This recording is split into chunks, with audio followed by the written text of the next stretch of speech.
What's up, everybody? Hope you're all doing well. Hope you're all enjoying the international break. As I'm recording this right now, I think there's going to be probably around 10 matches that are left to be played in match day 4 of the 2025 African Cup of Nations. But I just wanted to take this opportunity to talk about what happened in Libya between the Nigerian national team and the Libyan national team, as it seems like the whole entire world is talking about it. So we might as well do the same.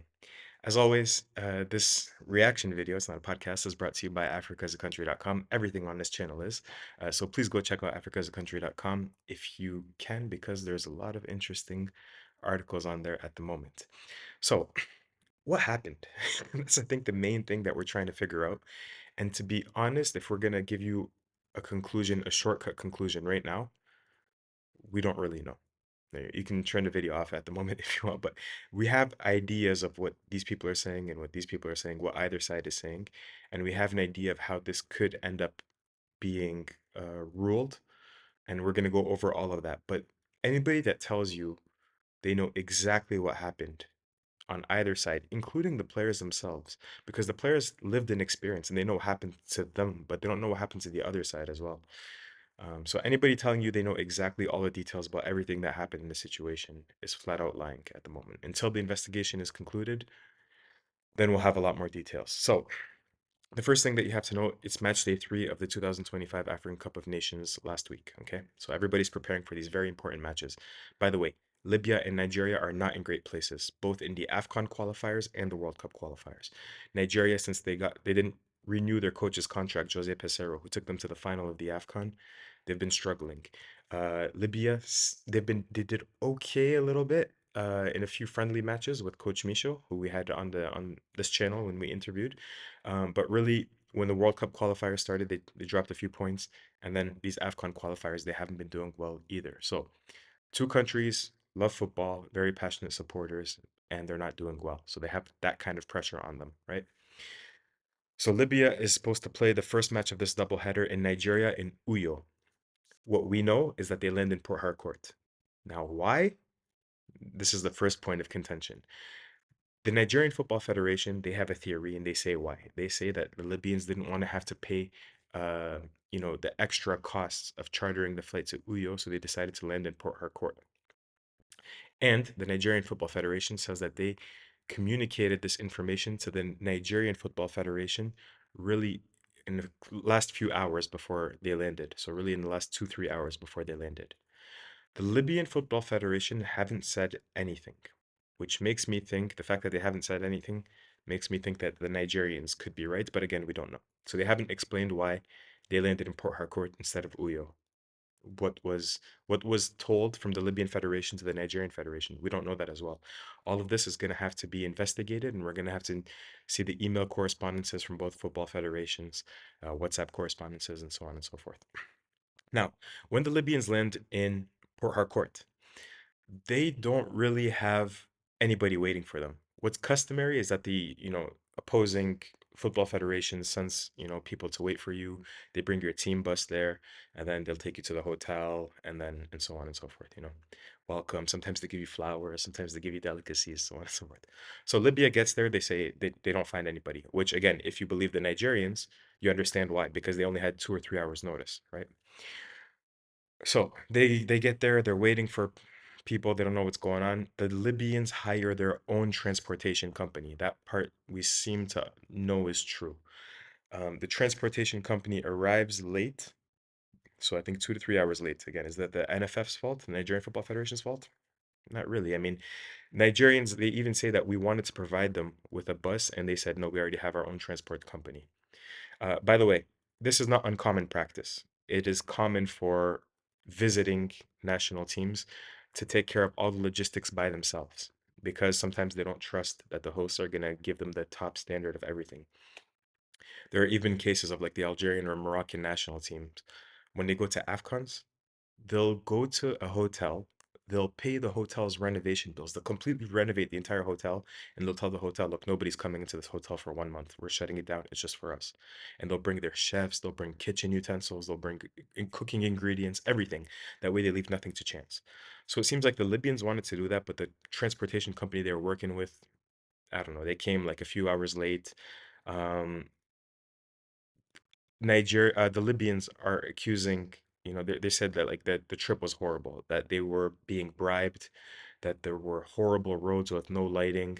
They even say that there were bandits and gangs along the road. I don't like that kind of language, but this is what the Libyans were saying. And more troublingly, this is all in a long Facebook post from the Libyan captain Faisal al-Badri. And he finishes this statement with, I don't understand why we always treat visiting delegations with the utmost respect and the most hospitality. And when we go places, we're treated this way. And if you read the comments underneath his post, they're not good because you start seeing a lot of people already comfortable with the fact that, you know what, we have to do the same thing or worse to the Nigerians when they come to Libya. So just to get you, I'm not saying that this is like, a smoking gun, but just telling you what this is the mood that's happening. People are very frustrated in Libya. Now they're going to be even more frustrated because they play the match and they concede in the 86th minute. And on leaving Nigeria, as they're getting ready to go home to play the second match of this doubleheader, which is supposed to be Tuesday of 15th of October today, the Libyan team is held up again at the airport as they're leaving due to excessive searches. So you can see pictures of, the Nigerian customs looking through like protein powder, really like very thorough searches.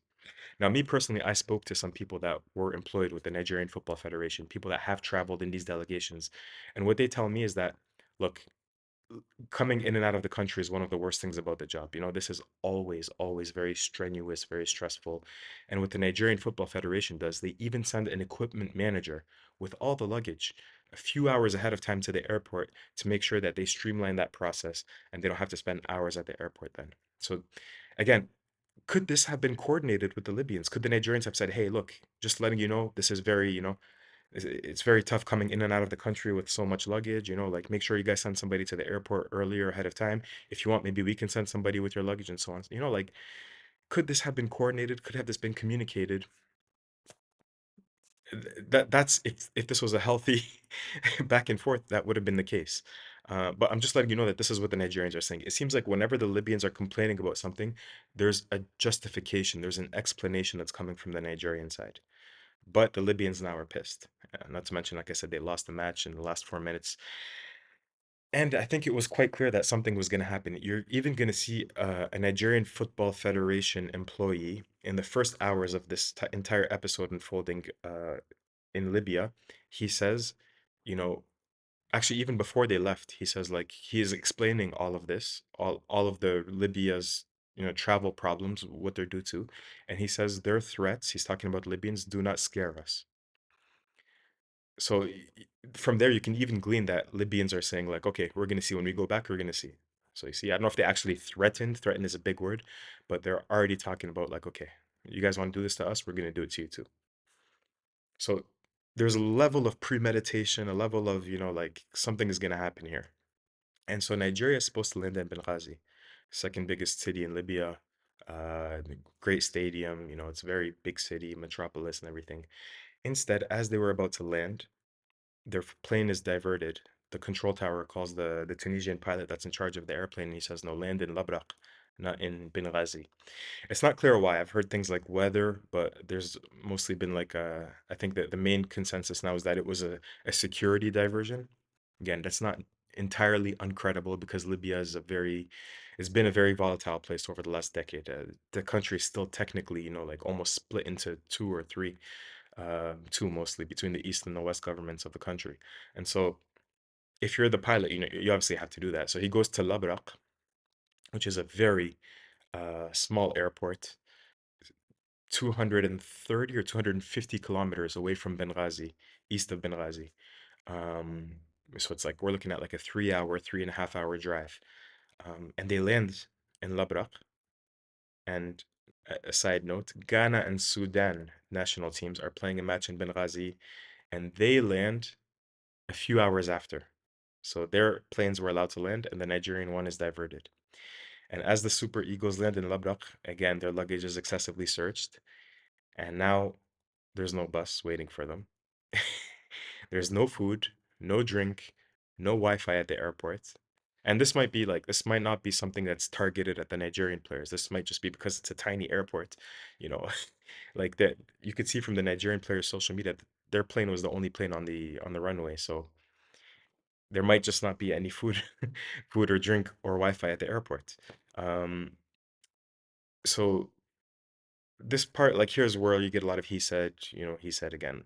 The Nigerians say that, nothing was provided for them before 15 hours.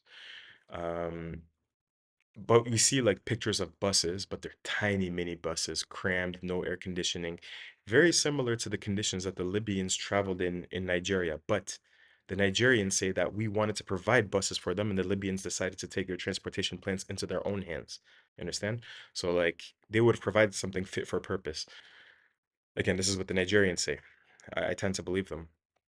It seems like the Libyans provided like these mini buses that really were not fit for purpose. Tiny, cramped, probably no air conditioning. And the Nigerian delegation is coming, with the NFF president and members of government and these dignitaries and stuff.